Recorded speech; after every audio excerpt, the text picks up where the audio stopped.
तो आज शुरू करते हैं हम लोग मेजरमेंट ऑफ सेंट्रल टेंडेंसी। तो ये पूरा सीरीज बेस्ड क्वेश्चन इसमें रहते हैं। तो इसमें सीरीज जो है,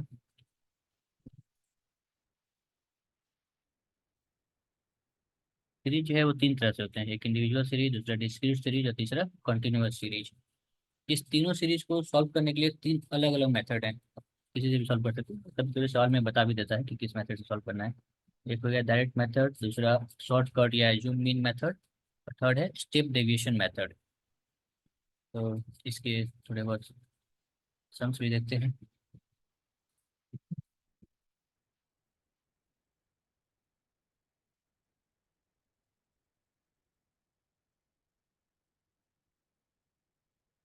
तो सम्स के लिए पहले आ जाते हैं इंडिविजुअल सीरीज में। इंडिविजुअल सीरीज में अपने को एक्स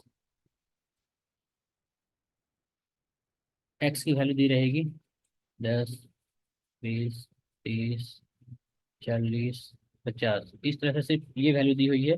इसका मतलब सीरीज जो है वो इंडिविजुअल सीरीज है। डिस्क्रीट सीरीज को कैसे पहचानेंगे, उसमें एक्स के साथ फ्रीक्वेंसी भी दी रहती है। जैसे कि 10, 20, 30, 40, 50, 60। इसकी फ्रीक्वेंसी दी हुई है 4, 5, 10, 25, 15, 6। और तीसरा जो है कंटिन्यूअस सीरीज। कंटिन्यूअस सीरीज में एक रेंज दी रहती है।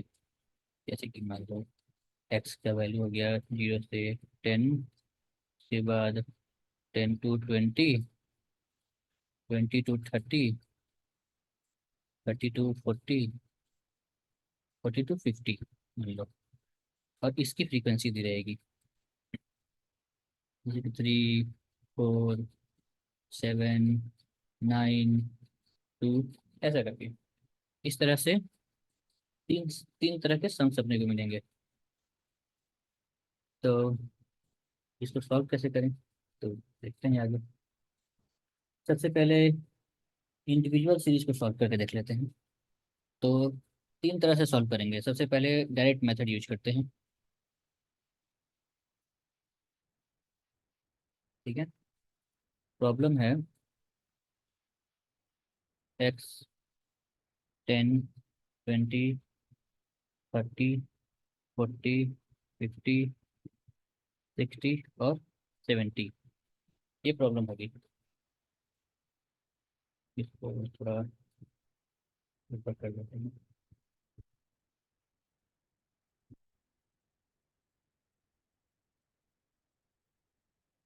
कुछ छोड़ो।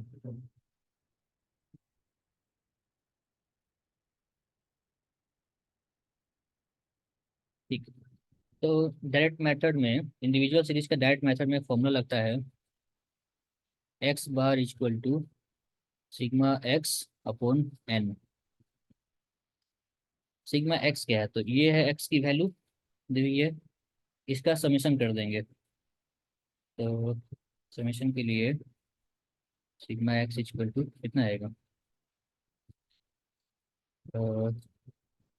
360, 100,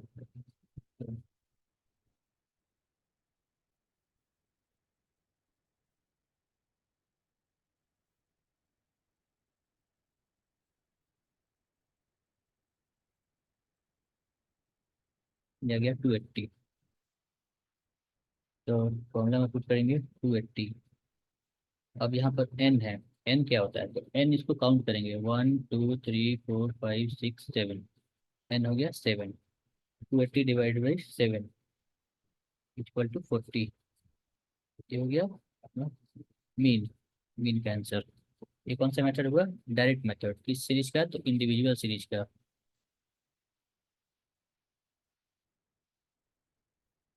ठीक है। अभी अभी सॉल्व करते हैं इसी को शॉर्टकट या एज्यूम मीन मेथड से। तो शॉर्टकट या एज्यूम मीन मेथड में क्या करेंगे हम, एज्यूम करेंगे मीन यहाँ पर। तो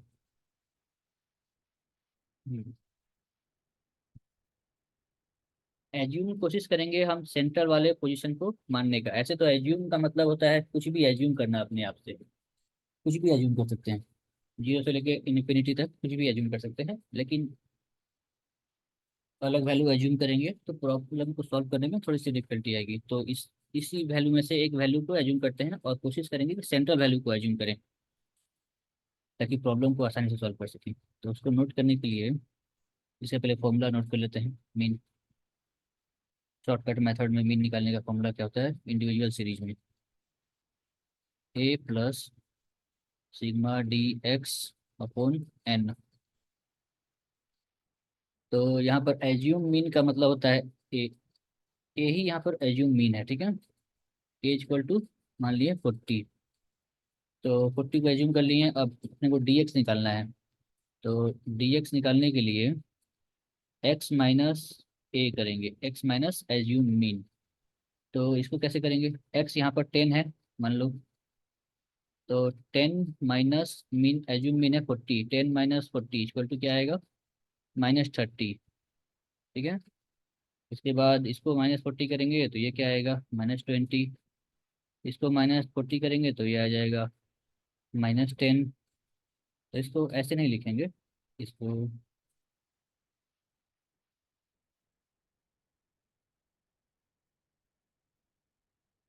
इसको लिखेंगे -30 -20 -10 जीरो +10 +20 +30, ऐसा इसको नोट कर देंगे।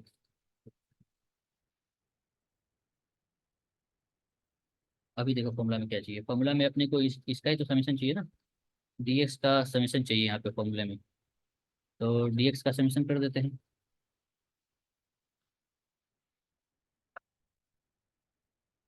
सिग्मा डी एक्स क्या आएगा -60 और +60 इक्वल टू 0, ठीक है। ए का वैल्यू अपने को पता है, ए का वैल्यू है 40। तो अभी ए का वैल्यू हो गया 40 +0 अपॉन एन। एन कितना है 1 2 3 4 5 6 7 अपॉन 7। 0 को 7 से डिवाइड करेंगे 0, और 40 में 0 प्लस करेंगे तो हो गया 40 आंसर, ठीक है। ये हो गया। हाँ, एक मिनट और थोड़ा सा इसमें ये हो गया शॉर्टकट मेथड।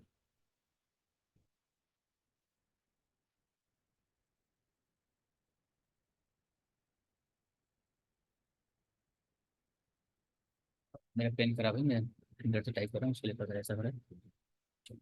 ये हो गया शॉर्टकट मेथड। अभी सॉल्व करते हैं स्टेप डेविएशन मेथड से।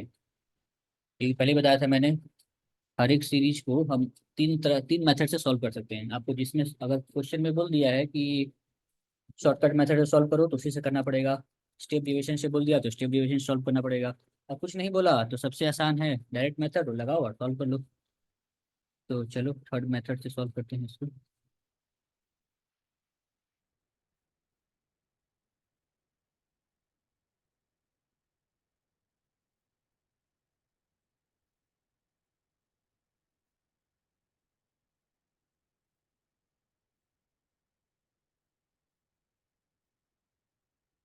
ठीक है, तो थर्ड जो अपना मेथड है उसका फॉर्मूला पहले नोट कर लेते हैं।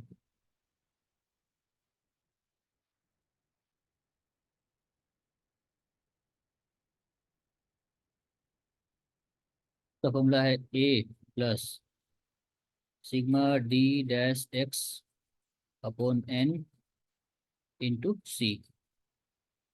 चलो यहाँ नहीं लिखते हैं, समझ में नहीं आएगा तो फॉर्मूला लिखते हैं। चलो पहले फॉर्मूला लिख लेता हूँ उसके बाद इसको सॉल्व करते हैं। एक्स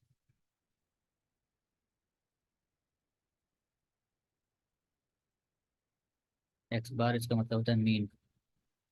ए plus sigma D dash X upon N into सी।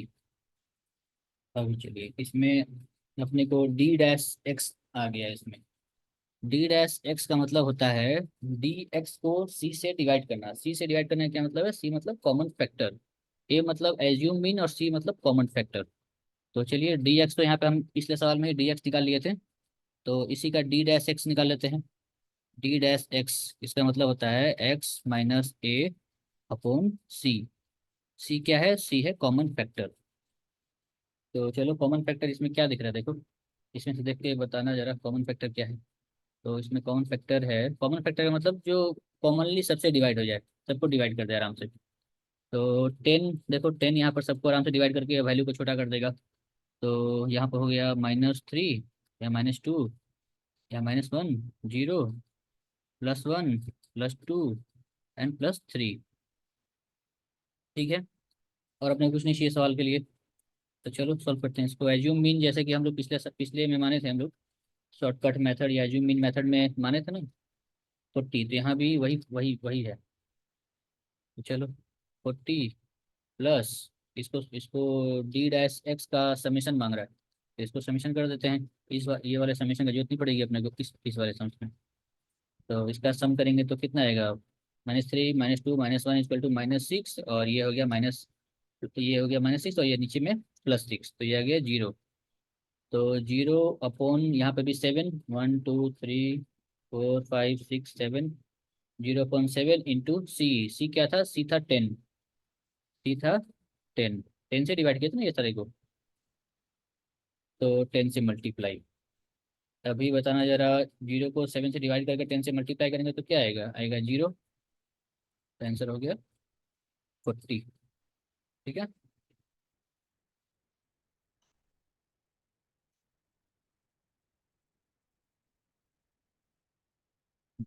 तो अभी मैंने इंडिविजुअल का तीनों बता दिया, डायरेक्ट मेथड, शॉर्टकट मेथड और स्टेप डेविएशन मेथड, तीनों।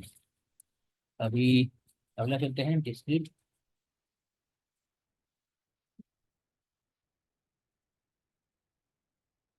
ठीक, अब डिस्क्रीट के प्रॉब्लम की तरफ चलते हैं, इसको पूरे उसको पूरा मिटा देते हैं।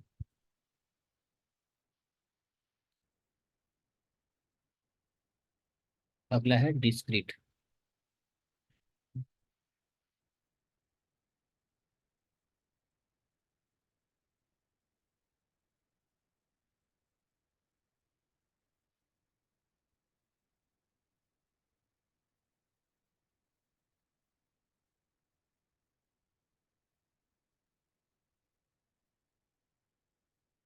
ठीक है, तो चलो डिस्क्रीट में भी,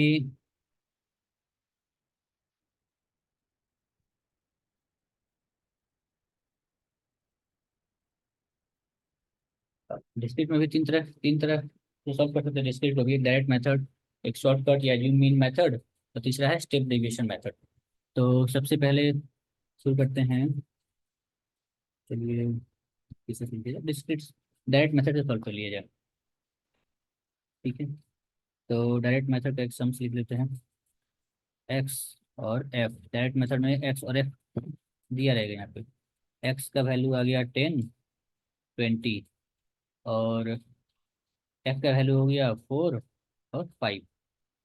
तो फॉर्मूला नोट करते हैं इसका, mean equal to sigma f x upon sigma F.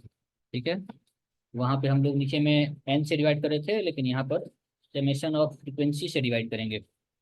Summation of frequency का मतलब समेशन ऑफ फ्रीक्वेंसी ये, इसका मतलब 5 4 9। ठीक है, और अपने को क्या चाहिए यहाँ पर, समेशन चाहिए एफ एक्स का। तो एफ एक्स तो है नहीं यहाँ पे, तो इन दोनों को मल्टीप्लाई करेंगे तो एफ एक्स आ जाएगा। मल्टीप्लाई कर देते हैं, एफ एक्स, ये आ जाएगा 40, और ये आ गया 100, और इसका समेशन मांगा है ना, summation F X equal to आ जाएगा 140। तो उसको सॉल्व कर देते हैं, कितना आएगा 140 अपॉन 9,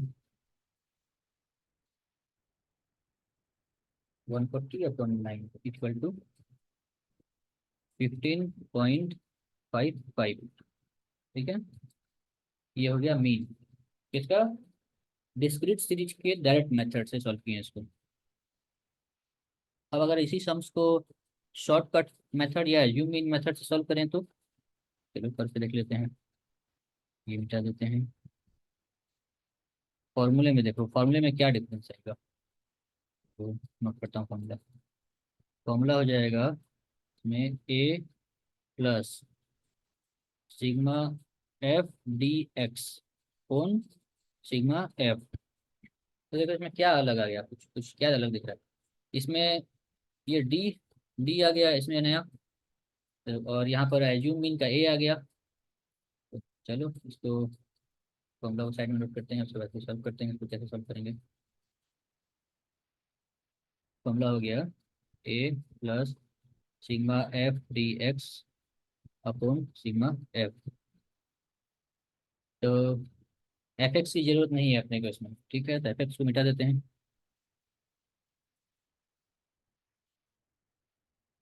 अपने को क्या चाहिए, अपने को डी एक्स, डी एक्स लगेगा यहाँ पर, डी एक्स नहीं है हमारे पास।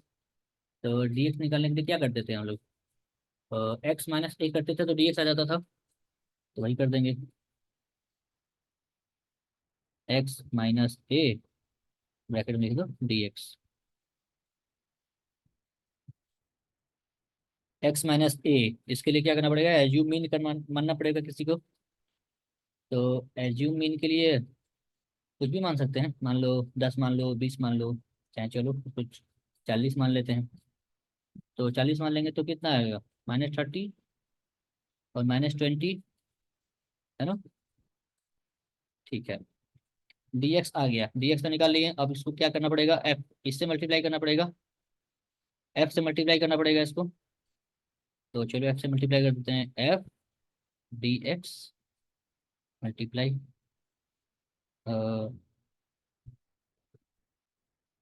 ठीक है, 30 × 4 इक्वल टू -120, और ये हो जाएगा -100। ये आ गया -220, ठीक है। तो सॉल्व कर देते हैं, एज्यूम मीन क्या माने, 40 माने, प्लस -220 अपॉन 9।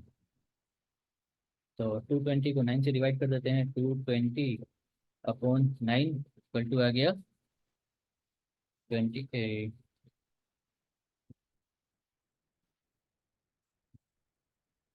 ये आया 40 - 24.44, 24.44 आया। चलो 40 से ये कर दो, 40 से माइनस कर दो, कितना आ गया, 15.55। ठीक है, इसके पहले वाले जो डायरेक्ट मेथड में सॉल्व किए थे वहाँ भी आंसर 15.55 आया था, यहाँ भी 15.55 आ गया। किसी भी मेथड से सॉल्व करें आंसर वही आना है। तो डिस्क्रीट का शॉर्टकट या जूम इन मेथड सॉल्व कर दिए। अभी इसी इसी प्रॉब्लम को स्टेप डेरिवेशन मेथड से सॉल्व करते हैं।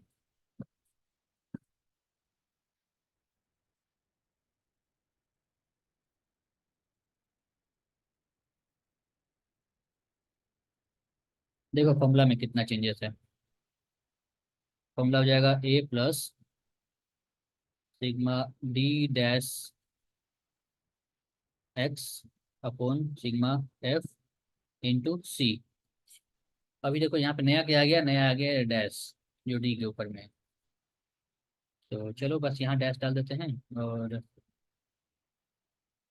सी से मल्टीप्लाई कर देते हैं, तो यही हो जाएगा आंसर अपना फॉर्मूला। ठीक है, तो अपने को चाहिए डी डैश एक्स, चाहिए अपने पास डी एक्स, देखो यहाँ निकाला हुआ है, डी एक्स को निकाल के रखे हैं। अपने को डी डैश एक्स चाहिए, तो चलो इसको, ये नहीं चाहिए अपने को, इसको मिटा देते हैं। और ठीक है, डी एक्स आया हुआ है, डी डैश एक्स निकालने के लिए पिछली बार भी किए थे हम लोग। तो उसमें क्या किए थे, कॉमन फैक्टर से डिवाइड कर दिए थे। तो यहाँ भी कॉमन फैक्टर से डिवाइड कर देंगे। तो डी डैश एक्स, इसका मतलब एक्स माइनस ए अपॉन सी। तो कॉमन फैक्टर, इन दोनों का कॉमन फैक्टर क्या होगा, कौन सा ऐसा है जिससे दोनों डिवाइड हो। तो 10 के अलावा तो ऐसा कुछ नहीं है जो कि डिवाइड भी कर दे और छोटा भी कर दे। 20 से करेंगे तो ये डिवाइड, ऊपर डिवाइड नहीं होगा। तो इसको 10 से डिवाइड करते हैं, आएगा -3, और ये आएगा -2। और देखो डी डैश एक्स तो निकाल लिए, लेकिन फ्रीक्वेंसी के साथ मल्टीप्लाई भी करने के लिए बोल रहा है। तो फ्रीक्वेंसी के साथ मल्टीप्लाई कर देते हैं, frequency into D dash x.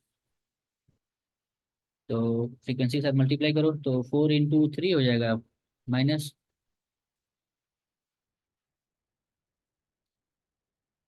-12। -12 और ये हो जाएगा -10। इसको अब इसी का तो समीशन मांगा है। Summation of f d dash x equal to -30। तो चलो इसमें पुट कर देते हैं वैल्यू। एज्यूम मीन तो वहीं तक है जहाँ पे हम लोग ये सारा सारा एज्यूम मीन पे ही था, तो एज्यूम मीन अपना अभी भी वही है 40। उसके बाद प्लस यहाँ पे -30 डिवाइडेड बाई 9 इंटू 10। तो सॉल्व करते हैं इसको। 10 into 30 into 10 equal to 300 divided by 9 आ गया 33.33।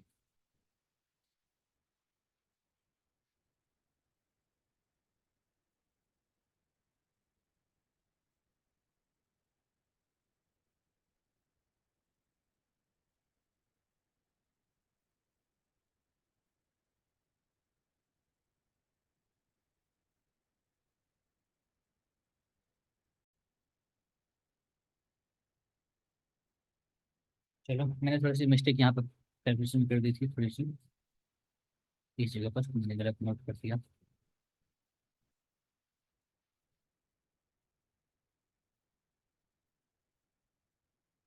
यहाँ पर आएगा -22। -22 करेंगे तो आएगा वही 40 प्लस 24.4 करो। 24.444 आएगा। इसको माइनस कर दो तो आंसर हो जाएगा वही 15.555 हो गया आंसर। तो तीनों तीनों तरीके से सॉल्व किए, आंसर सेम आया। ठीक है, ये हो गया डिस्क्रीट सीरीज का तीनों तरह से सॉल्व करके बता दिए। अभी अगला जो है वो है कंटिन्यूअस सीरीज।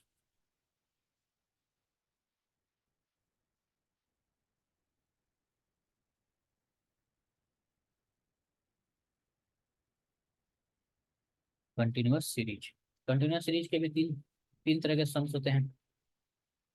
सम्स एक ही तरह के होते हैं, मतलब सॉल्व इसको तीन तरह से कर सकते हैं। तो सबसे पहला आ जाओ। सबसे पहला है डायरेक्ट मेथड। सॉल्व करते हैं डायरेक्ट मेथड से। प्रॉब्लम है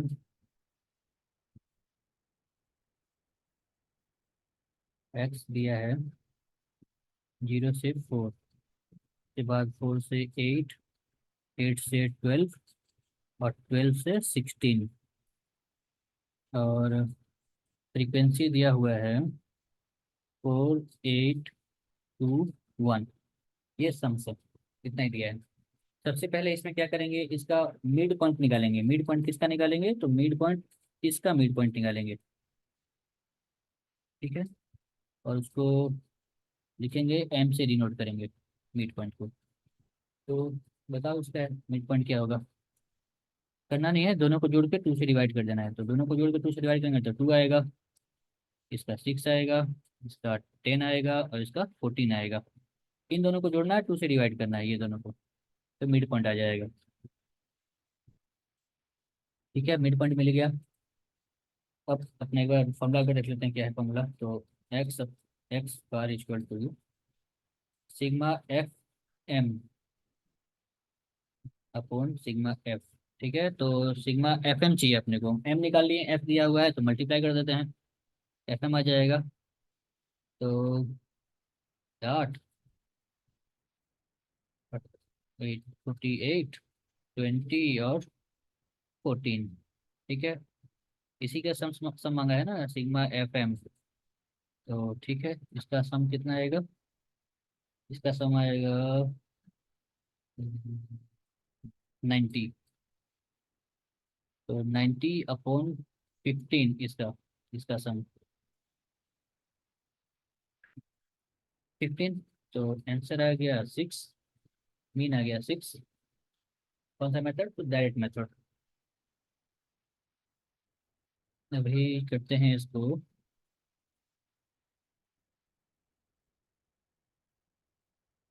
शॉर्टकट मेथड या एज्यूम मीन मेथड।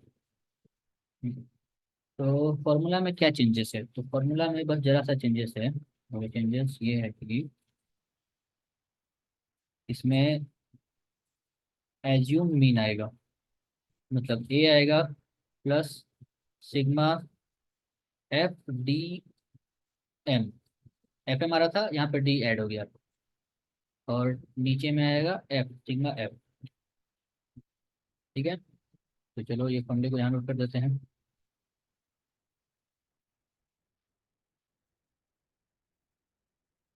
तो क्या आया formula? A plus sigma F D M upon sigma F. D D क्या है? डी डी का मतलब यहाँ पे वही हो गया, एक्स माइनस ए। एक्स माइनस ए जो आएगा वही डी होता है।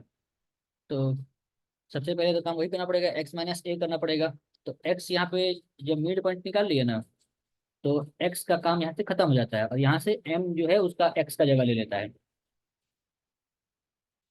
तो ठीक है, तो क्या निकालना पड़ेगा? पहले डी निकालना पड़ेगा। डी का डी, डी और डी एक्स या फिर डी एम एक ही बात है, ठीक है। तो चलो डी एम निकाल लेते हैं पहले। डी एम, इसका क्या मतलब हुआ? मतलब हुआ एक्स माइनस ए या फिर एम माइनस ए। यहाँ पर एम है तो एम माइनस ए करेंगे। एम माइनस ए करो, तो पहले तो एज्यूम मीन किसी को मानना पड़ेगा, एक किसी एक को। तो किसको माना जाए? कुछ भी मान सकते हैं, ऐसा जरूरी नहीं है कि किसी, मतलब इसी में से डाटा को लेकर मानना है या कहीं बाहर से लेकर मानना है। तो चलो किसी को मान, 10 को मान लेते हैं चलो। तो हो गया -8 -4 जीरो और +4। तो यहाँ तो डीएम आ गया, डीएम जो था डीएम ला लिए, लेकिन अभी फ्रीक्वेंसी के साथ मल्टीप्लाई करना पड़ेगा। तो फ्रीक्वेंसी यहाँ पर है, इसको मल्टीप्लाई कर देते फ्रीक्वेंसी के साथ। तो फ्रीक्वेंसी के साथ इसको पहले बता देता हूँ।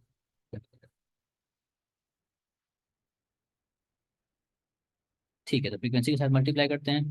फ्रीक्वेंसी इंटू डी एम, या फिर लिखो इसको एफ डी एम, एक ही बात है। तो फ्रीक्वेंसी के साथ मल्टीप्लाई करो। 8 को 4 से मल्टीप्लाई करना है, तो आएगा 8 चौके 32 -32। 8 को 4 से मल्टीप्लाई, फिर से -32। जीरो को 2 से मल्टीप्लाई तो जीरो, और 4 को 1 से मल्टीप्लाई तो 4। और देखो एफ एफ डी एम, इसी का समेशन मांगा है, सिग्मा मतलब summation. F f D m equal to कितना आएगा बताओ? 32 32 की आया तो 64, 64 में से 4 माइनस कर दिए तो 60 -60। ठीक है, तो अभी प्रॉब्लम में आ जाओ। ये इसमें पुट कर देते हैं वैल्यू को। ए माने हैं 10 प्लस -60 डिवाइड बाई 15। तो 4 से डिवाइड करेंगे तो कट जाएगा ये, 4 -4 आ जाएगा। तो 10 -4 इक्वल टू 6। यहाँ भी 6 आया। डायरेक्ट मेथड से सॉल्व किए थे, वहाँ भी 6 आया था। कैसे सॉल्व हो गया ये? कौन सा मेथड है ये? शॉर्टकट या एज्यूम मीन मेथड? अभी सॉल्व करते हैं इसको स्टेप डेविएशन मेथड से सॉल्व करते हैं। तो चलो ये सब कुछ देखने की जरूरत नहीं पड़ेगा, समझाते हैं।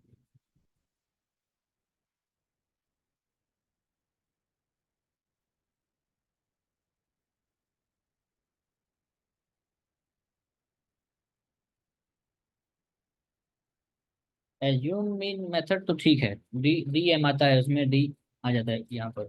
लेकिन शॉर्टकट मेथड में क्या होता है, बस जरा सा तो डिफरेंस है। यहाँ पर एक डैश आ जाता है, ये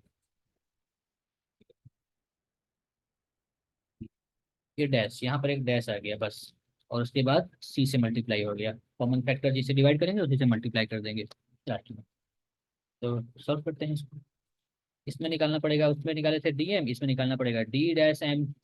तो पहले डीएम तो निकालना ही पड़ेगा, उसके बाद ही डी डी डैश एम निकलेगा। तो चलो डीएम निकालते हैं पहले। डीएम का मतलब क्या हुआ?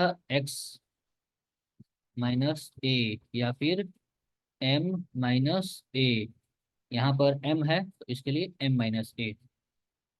तो एज्यूम मीन वही रखते हैं, 10 को ही एज्यूम मीन मानते हैं। तो आया -8 -4 0 और +4। ठीक है, इसको चलो हटा देते हैं फिलहाल, जगह नहीं हुआ। ठीक, डीएम तो आ गया, अभी निकालना पड़ेगा D-m। D-m का क्या मतलब होगा? m-a/m-a/c।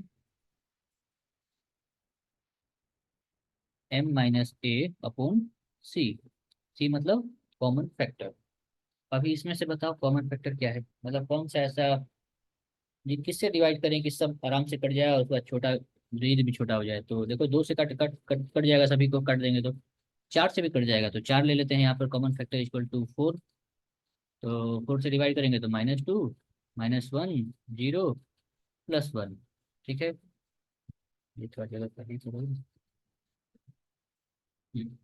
अभी D-m आ गया। अभी क्या बोल करना है अपने को, तो फ्रीक्वेंसी के साथ मल्टीप्लाई करना है। तो फ्रीक्वेंसी के साथ मल्टीप्लाई कर देते हैं। फ्रीक्वेंसी यहाँ पर है,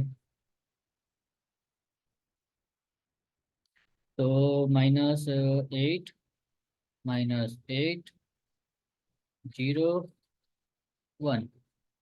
इसका समेशन चाहिए। F D-m, तो 8×16 में से एक गया 15 -15। चलो पुट कर देते हैं इसमें। ए माने थे 10 को, ए माने थे ना, ए जो मीन 10 किए थे, प्लस -15 आ गया। सिग्मा F D-m का वैल्यू आ गया 15, और सिग्मा एफ का वैल्यू है यहाँ पे भी 15। और सी से मल्टीप्लाई करना है। सी किसको माने थे हम लोग, कॉमन फैक्टर किससे डिवाइड किया था, 4 से डिवाइड किया था, तो 4 से मल्टीप्लाई। तो अभी 15 15 तो कट गया, बचा 1।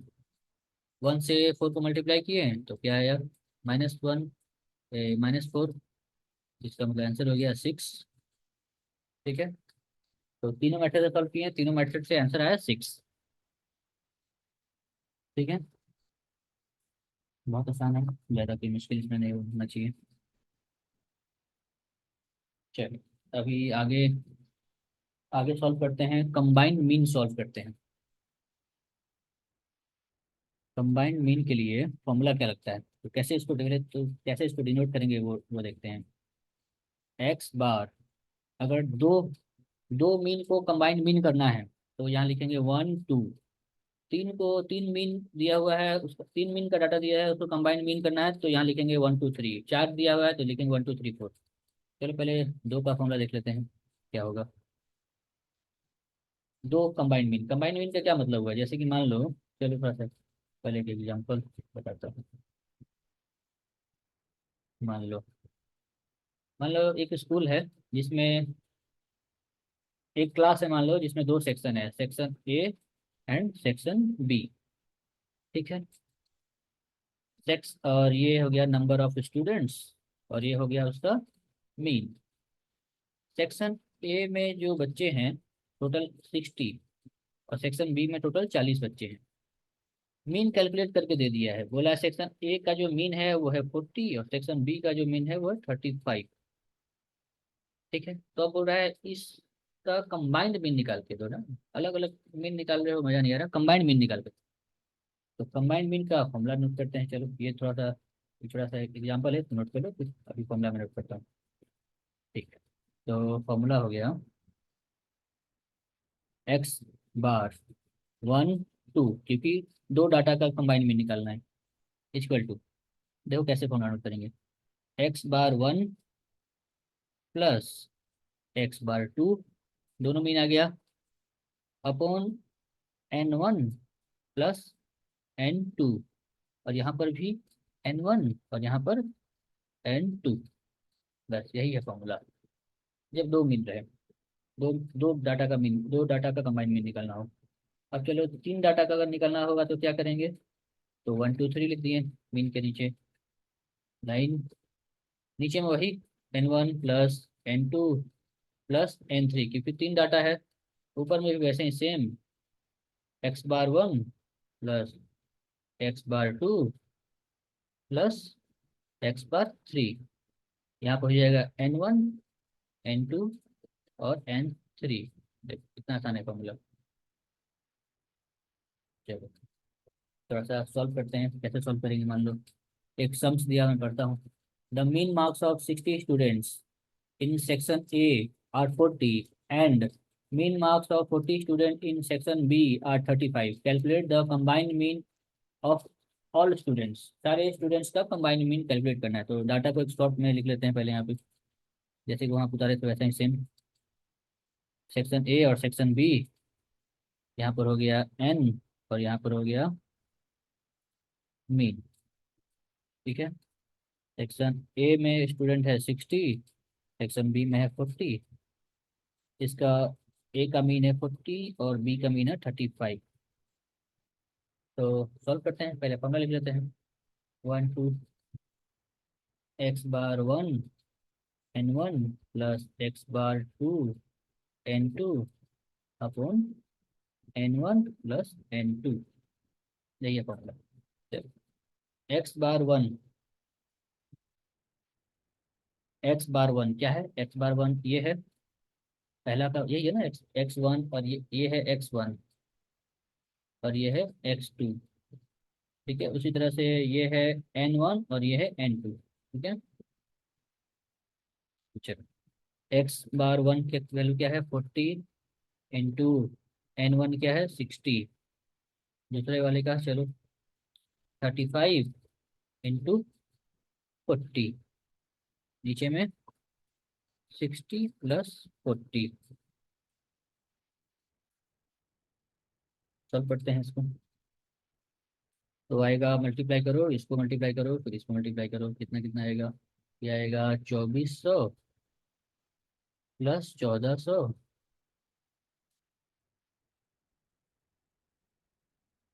और नीचे में आ गया 100।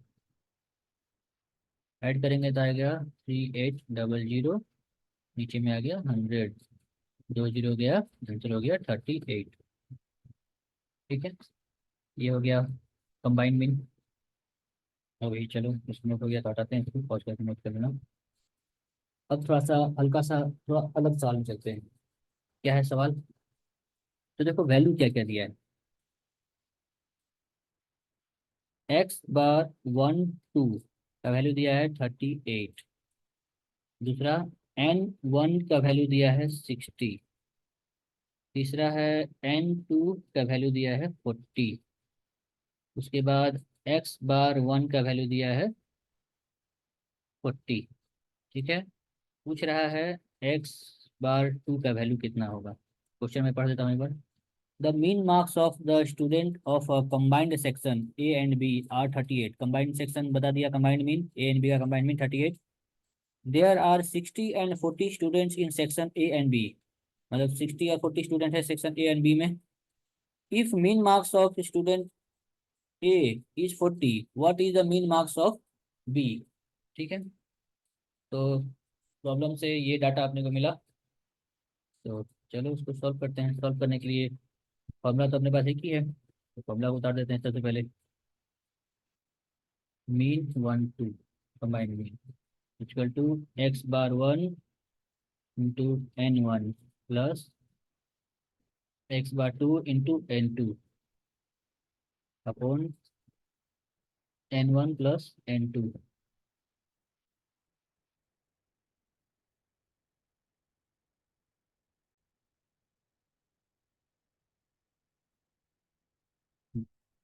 चलो फॉर्मूला फॉर्मूला नोट कर लिए और वैल्यू पुट करते जाओ, जगह थोड़ा सा लगेगा। x⁻1 2 का वैल्यू है 38। x⁻1 का वैल्यू दिया है 40। n1 का वैल्यू दिया है 60 प्लस x⁻2 का वैल्यू नहीं दिया है, n2 का वैल्यू दिया है 40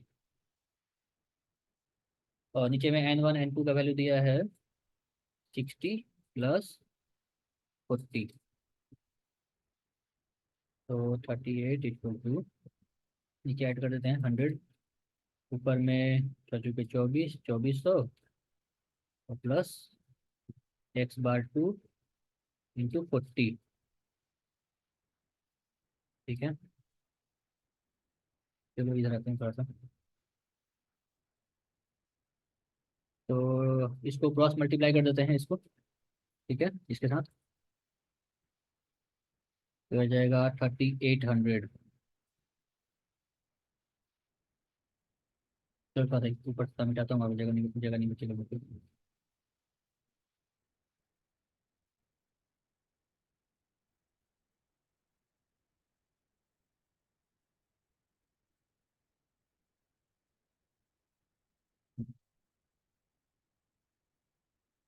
यहाँ आ गया 3800, क्योंकि मल्टीप्लाई कर दिया 100 से 38 को। इधर आ गया 2400 प्लस x/2 इंटू 40। 2400 को चलो इधर ला लेते हैं माइनस में। तो माइनस हमें आएगा तो माइनस कर देते हैं साथ में, थोड़ा लाइन लंबा हो जाएगा, तो कर दो चलो। -2400 इक्वल टू, चलो एक लाइन स्किप करेंगे, इसको माइनस करते हैं, कितना होगा बताओ।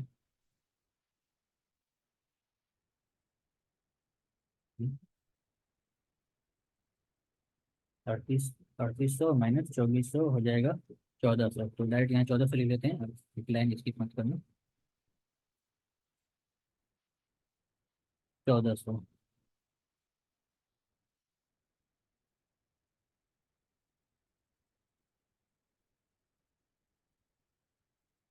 ठीक। यहाँ क्या बचा, x/2 इंटू 40। तो चलो इसको डिवाइड में ला दो, इस 40 को नीचे में डिवाइड में आ जाएगा, मल्टीप्लाई में है तो 1400 upon 40 equal to x/2।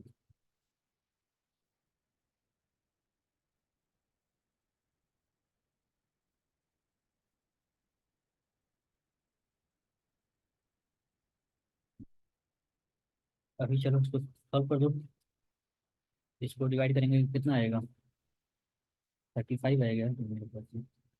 1400 divide by 50 आ गया 35।